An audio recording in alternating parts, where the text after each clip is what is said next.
Topik yang akan kita bahas adalah The Dark Side of Korea, rasisme, tekanan sosial, dan ancaman kepunahan. Bayangkan, sebuah negara yang dipuja dunia, musiknya mendunia, dramanya ditonton miliaran kali, industrinya maju, teknologinya canggih, wajah-wajah idolnya memenuhi layar ponsel kita setiap hari. Sekarang bayangkan di balik semua itu, ada restoran yang memasang tulisan No Foreigners Allowed. Inilah paradoks Korea Selatan, negara yang menjual citra modernitas tapi masih bergulat dengan mentalitas darah murni. Negara yang ingin budayanya diterima global tapi secara sosial kesulitan menerima dunia luar. Beberapa waktu lalu, publik Indonesia digemparkan dengan kasus grup Indosarang, tempat sejumlah warga Korea yang bekerja di Indonesia melontarkan hinaan terhadap fisik, agama, bahkan kecerdasan masyarakat lokal. Banyak yang marah, banyak yang tersinggung. Tapi pertanyaan yang lebih penting bukanlah kenapa mereka menghina kita. Pertanyaannya adalah, apa yang sebenarnya sedang terjadi di dalam negeri mereka sendiri? Secara sosiologis, Korea Selatan adalah laboratorium sosial yang unik. Mereka berubah dari negara miskin pasca perang menjadi raksasa ekonomi hanya dalam 30-40 tahun. Perubahan secepat itu tidak pernah benar-benar memberi waktu bagi masyarakatnya untuk beradaptasi secara psikologis. Sosiolog Chang Kyung-sup menyebut fenomena ini sebagai compressed modernity, modernitas yang dipaksakan dalam waktu singkat. Secara teknologi mereka abad ke-21, tapi secara struktur sosial banyak yang masih terjebak pola abad ke-19. Hierarki kaku, patriarki kuat, obsesi status, dan nasionalisme etnis yang ekstrim. Selama puluhan tahun, kurikulum pendidikan Korea mengajarkan konsep Danji Il-minjok, bangsa dengan satu garis keturunan murni. Ini bukan nasionalisme berbasis kewarganegaraan seperti di Barat. Ini nasionalisme berbasis darah. Artinya sederhana, jika kamu tidak punya darah Korea, kamu tidak akan pernah benar-benar dianggap orang Korea. Disinilah akar mentalitas us versus them terbentuk. Penelitian menunjukkan sekitar 44% warga Korea Selatan tidak ingin memiliki tetangga dari ras berbeda. Angka yang cukup tinggi untuk negara yang mengklaim dirinya modern dan global. Namun rasisme di Korea Selatan tidak selalu berbentuk kebencian terbuka. Ia seringkali berbentuk hierarki. Dalam teori social identity dari Henry Tajfel, kelompok yang baru saja naik status ekonomi cenderung merendahkan kelompok lain untuk memperkuat identitas dan harga diri kolektif mereka. Korea Selatan mengalami miracle on the Han River, dari negara miskin menjadi negara maju. Dalam proses itu, muncul hierarki rasial tidak resmi. Beberapa studi menyebut adanya pola tripolar, kulit putih barat di atas, Korea di tengah, dan Asia Tenggara dan Asia Selatan di bawah. Bukan sekedar warna kulit, tapi simbol status ekonomi. Inilah yang bisa disebut sebagai rasisme meritokratis. Mereka merasa unggul bukan hanya karena etnis, tapi karena merasa lebih sukses secara ekonomi. Namun ironi terbesar justru ada di dalam negeri mereka sendiri. Korea Selatan memiliki angka kelahiran terendah di dunia, sekitar 0,72 per wanita. Padahal angka minimal untuk mempertahankan populasi adalah 2,1. Ini bukan sekedar statistik, ini adalah alarm kepunahan demografis. Desa-desa mulai kosong, sekolah-sekolah tutup, populasi lansia membengkak.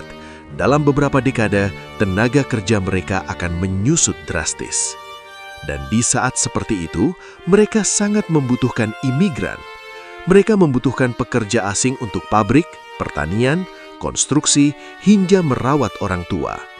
Tapi bagaimana mungkin sebuah negara bisa menarik imigran kualitas jika budaya sosialnya masih memandang orang asing sebagai kelas 2? Disinilah paradoks berubah menjadi ancaman. Tekanan sosial di Korea Selatan juga bukan rahasia. Anak-anak belajar dari pagi hingga tengah malam. Orang dewasa bekerja sampai 16 hingga 18 jam setiap hari. Fenomena Gua Rosa, kematian karena kerja berlebihan, bukan mitos. Anak muda mereka bahkan menyebut negaranya sendiri sebagai Hell Joseon. Dalam psikologi, ada istilah displaced aggression, agresi yang dialihkan ke target yang lebih lemah karena pelaku tidak mampu melawan sumber stres yang sebenarnya. Ketika sistem terlalu kuat untuk dilawan, kemarahan mencari sasaran lain. Dan seringkali sasaran itu adalah orang asing. Namun rasisme di Korea Selatan bukan hanya soal sejarah darah murni atau kebanggaan etnis. Ia juga hidup dalam sistem. Sampai hari ini, Korea Selatan belum memiliki undang-undang anti-diskriminasi yang komprehensif. RUU semacam itu berkali-kali diajukan dan berkali-kali pula dijegal oleh kelompok konservatif dan religius di parlemen. Akibatnya, secara hukum, restoran atau bar yang memasang tulisan "No Foreigners" seringkali tidak bisa dituntut secara pidana. Dalam kajian sosiologi hukum, ini disebut sebagai systemic negligence, kelalaian sistemik. Negara tidak secara aktif memerintahkan rasisme, tapi membiarkannya hidup. Dan ketika negara membiarkan, masyarakat belajar bahwa diskriminasi itu boleh saja. Kita juga perlu melihat fenomena lain yang jarang dibahas, lookism.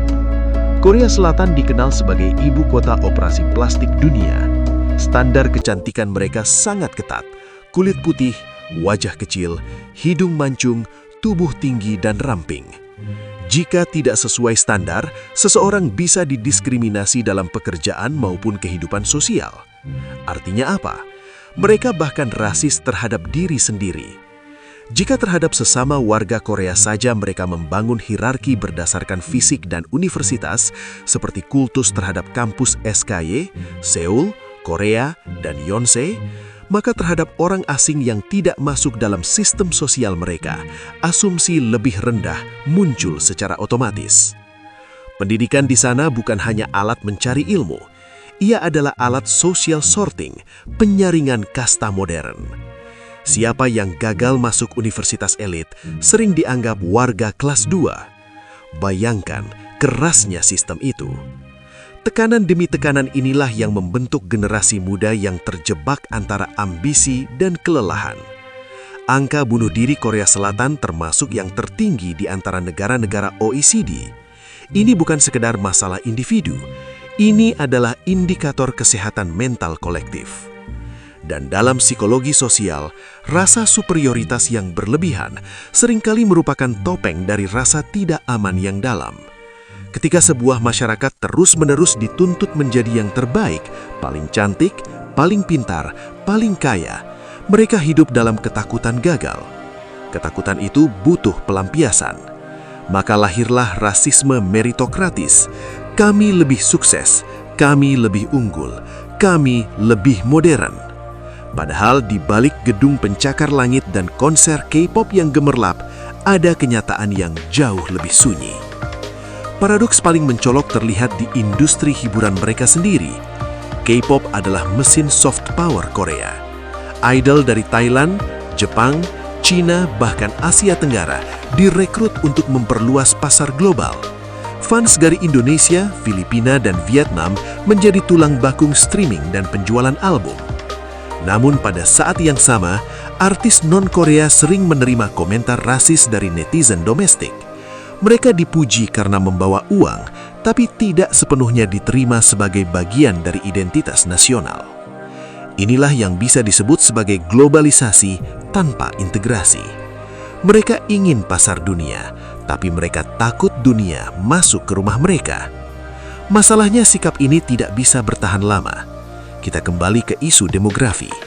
Dengan angka kelahiran 0,72, Korea Selatan secara matematis sedang menuju penyusutan populasi yang drastis. Dalam beberapa dekade ke depan, proporsi lansia akan melonjak, sementara jumlah anak muda produktif menyusut. Ekonomi modern tidak bisa berjalan tanpa manusia.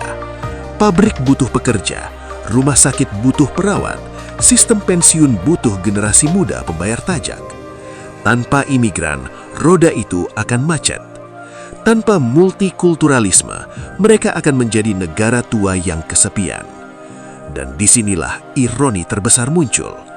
Mereka menghina negara berkembang seolah-olah masa depan hanya milik mereka.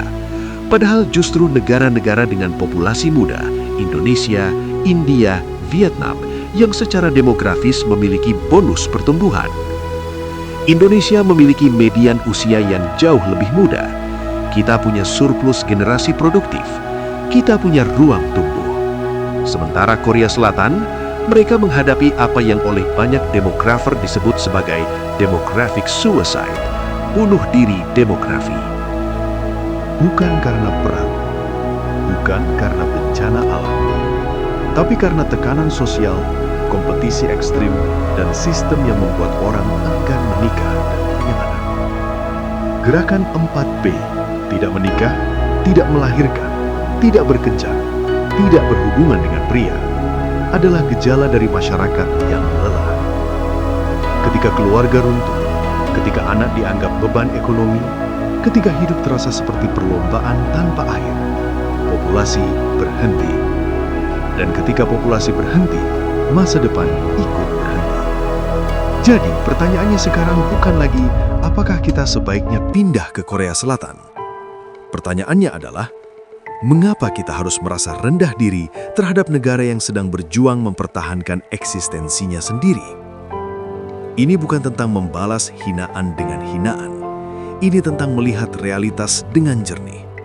Sebuah bangsa bisa sangat maju secara teknologi, tapi rapuh secara sosial. Bisa kaya secara ekonomi, tapi miskin secara empati. Bisa mendunia secara budaya, tapi terisolasi secara mental. Jika rasisme dan xenofobia terus dipelihara, mereka bukan hanya menyakiti orang asing. Mereka sedang mempersempit pintu masa depan mereka sendiri. Karena di era global, tidak ada negara yang bisa bertahan sendirian. Dan mungkin ironi paling pahit adalah ini. Bangsa yang paling takut kehilangan kemurnian justru berisiko kehilangan generasi penerusnya sendiri.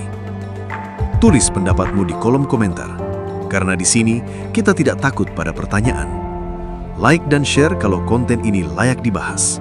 Subscribe kalau kamu berani melihat sisi yang tak terlihat dan jarang disadari.